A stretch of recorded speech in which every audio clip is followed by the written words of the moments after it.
हमारा ये ब्रह्मांड और आकाशगंगा मानव जाति के लिए एक रहस्यमयी पहेली बनकर रह गई है। कब इनके अंदर क्या क्या हो रहा है अभी तक किसी को नहीं पता चल सका है। इसलिए लगातार वैज्ञानिक इसके ऊपर शोध करते आ रहे हैं। वैसे मिल्की वे के बारे में तो कई खास बात है, परंतु जो अहम बात है वो ये है कि ये कई दूसरी आकाश गंगाओं को खाकर अपना पालन पोषण करती है। कहने का मतलब ये है कि हमारी आकाश गंगा ने कई दूसरी आकाश गंगाओं को अपने अंदर समा लिया है। ऐसे में इस बात के ऊपर और ज़्यादा चर्चा जरूरी ही होनी चाहिए। सुनने में काफ़ी ज़्यादा अजीब और अटपटा लगने वाली ये बात शायद वाकई में सच है। ब्रह्मांड में आकाश गंगाओं को भी जिंदा रहने के लिए खाने की ज़रूरत तो पड़ती है। हालांकि आज के इस वीडियो में हम जेम्स वेब स्पेस टेलीस्कोप से ली गई कुछ ऐसी तस्वीरों और उनसे जुड़ी बातों के बारे में चर्चा करेंगे जो कि शायद हमारी आकाश गंगा के एक नए गुण को हमारे सामने लाकर रख देगा। इसके अलावा शायद हम ब्रह्मांड में होने वाली कई दर्द से भरी घटनाओं को भी देखेंगे। तो आप लोगों से अनुरोध है कि इस वीडियो में हमारे साथ अंत तक बने रहिए और देखिए कि आखिर कैसे हमारी आकाश गंगा भी कई बार कितनी क्रूर हो सकती है। वैज्ञानिकों को हाल ही में एक बहुत ही अजीब और ख़ास फ़ोटो मिली है। ये फ़ोटो जेम्स वेब से ली गई है और इसमें एक आकाश गंगा को देखा जा सकता है। वैसे इस आकाश गंगा के बारे में ये विशेष बात है कि ये एक आकाश गंगा भक्षी आकाश गंगा है। कहने का मतलब ये है कि ये आकाश गंगा अपने अस्तित्व को बचाए रखने के लिए दूसरी आकाश गंगाओं को बड़े ही स्वाद के साथ खा जाती है।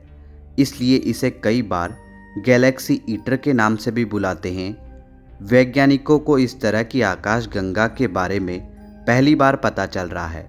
वैसे मैं आप लोगों को बता दूं कि ये आकाश गंगा देखने में काफ़ी ज़्यादा चमकीली और बारीक है। बहुत से वैज्ञानिकों को ये लगता है कि ये फ़ोटो शायद हमारे आकाश गंगा की प्रारंभिक अवस्था वाली फ़ोटो है।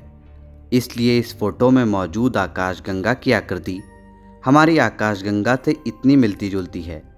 मित्रों, यही एक वजह है कि इसे हमारी आकाश गंगा की जुड़वा बहन के नाम से भी पुकारा जा रहा है।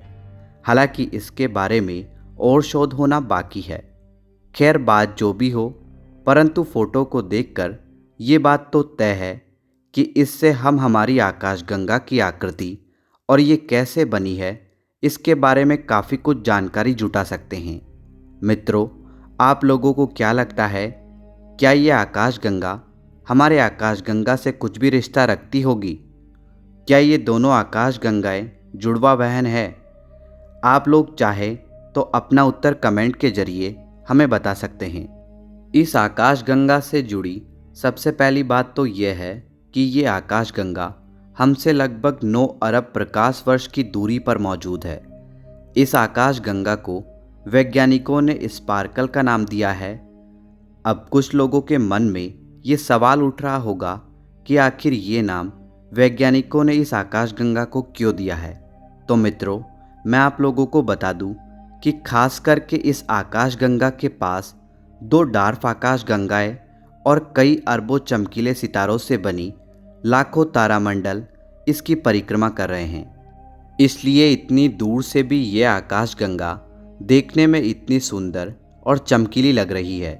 हालांकि एक रिपोर्ट ये भी बताती है कि कई बार ये आकाश गंगा अपने आकार को बढ़ाने के लिए पास में उसकी परिक्रमा कर रहे दूसरे आकाश गंगाओं और सितारों को अपने अंदर समा लेती है। ये बात first James Webb deep field तस्वीर से पता चली है। मित्रों, ये तस्वीर ब्रह्मांड की सबसे बारीक और सबसे अच्छी रंगीन फ़ोटो है। इतनी डिटेल से ब्रह्मांड की कोई दूसरी तस्वीर इंसानों के पास नहीं है। इसको दुनिया के सामने 2022 जुलाई के महीने में रखा गया था। वैसे आप इस तस्वीर में ही स्पार्कल गैलेक्सी को देख सकते हैं। अब इन हालातों को देखते हुए ये कहा जा सकता है कि शायद ये खोज आने वाले समय में आकाश गंगाओं की उत्पत्ति के राज का खुलासा कर सकती है।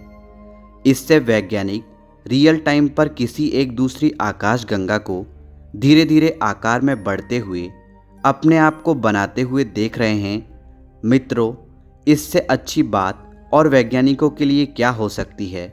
मेरे हिसाब से तो इससे इनको काफ़ी ज़्यादा मदद मिलने वाला है। कुछ वैज्ञानिक तो अपने आप को काफ़ी ज़्यादा भाग्यशाली भी मान रहे हैं कि उनको ब्रह्मांड में घट रही इस अनोखी घटना को देखने का मौका मिला है। मित्रों, उन वैज्ञानिकों के हिसाब से एक ही साथ एक छोटे नए मिल्की वे को बनते हुए और कई बड़े बड़े ग्लोबुलर क्लस्टर को उभरते हुए देखने का मौका पाना किसी चमत्कार से कम नहीं है। इसलिए हम लोगों को भी इसके बारे में और भी गहराई से जानने की ज़रूरत पड़ेगी, क्योंकि इस तरह की घटनाएं शायद सदियों में एक ही बार होती है। बात जो भी हो, परंतु ये आकाशगंगा वाकई में काफ़ी ज़्यादा दुर्लभ है। खैर, दक्षिणी गोलार्ध के आसमान में वोलंस तारामंडल के अंदर चमकते हुए इस आकाशगंगा को ढूंढने के लिए वैज्ञानिकों ने कई बड़े बड़े लेंसेज का इस्तेमाल किया है। मित्रों, जब कोई चीज़ हमसे इतनी दूरी पर मौजूद है, तब हम उस चीज़ पर फोकस करने के लिए काफ़ी बड़े बड़े लेंसेज की ज़रूरत पड़ती है। आप अब समझ ही सकते हैं कि इतने बड़े लेंसेज को एक साथ एक ही सीक्वेंस में रखकर काम करने में कितनी कठिनाई होती होगी। आप लोगों को बता दूं कि फ़ोटो में स्पार्कल गैलेक्सी नारंगी वर्ण की नज़र में आ रही है, जिसके चारों तरफ कई प्रकाश के बिंदुओं को देखा जा सकता है। वैसे अब वैज्ञानिकों को लग रहा है कि हमारी आकाशगंगा और इस आकाशगंगा के बीच काफ़ी ज़्यादा समानताएं हैं। अपने आकार को बढ़ाने के लिए यह आकाशगंगा भी अपने पड़ोसी आकाशगंगाओं को खा रही है, जिस तरह किसी ज़माने में हमारी मिल्की वे ने भी दूसरी आकाशगंगाओं को खाया होगा। इस हिसाब से ये दोनों ही बहन तो हुई ना। जिस समय इस आकाशगंगा की इमेज हमें मिली है, उस समय उसका द्रव्यमान हमारी आकाशगंगा के कुल वजन की मात्र 3% ही था। परंतु अब वैज्ञानिक अनुमान लगा रहे हैं कि आज के समय में इस आकाशगंगा का द्रव्यमान हमारी मिल्की वे के जितना ही होगा। वैज्ञानिक इस बात को इसलिए कह रहे हैं कि उन लोगों ने स्पार्कल और मिल्की वे के बीच कई तरह की समानताओं को देखा है। जिस तरीके से हमारी आकाशगंगा बड़ी हुई होगी, हूबहू ठीक उसी तरह से ये आकाशगंगा भी बड़ी हुई होगी। चूँकि इन दोनों के बीच इतना गहरा संबंध है, इसलिए ये आकाशगंगा हमारे लिए काफ़ी ज़्यादा महत्वपूर्ण भी हो जाती है। आज के समय में हमारी आकाशगंगा के बाहरी छोर पर भी कई ग्लोबुलर क्लस्टर्स के अवशेष मिलते हैं, जैसे कि स्पार्कल के पास उस फोटो में मौजूद थे। ऐसे में ये बात तो तय है कि अतीत में हमारी आकाशगंगा भी काफ़ी क्रूर थी। इससे हमारे अस्तित्व के बारे में भी पता चलेगा।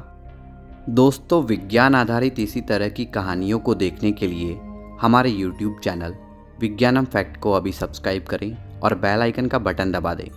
Thank you guys.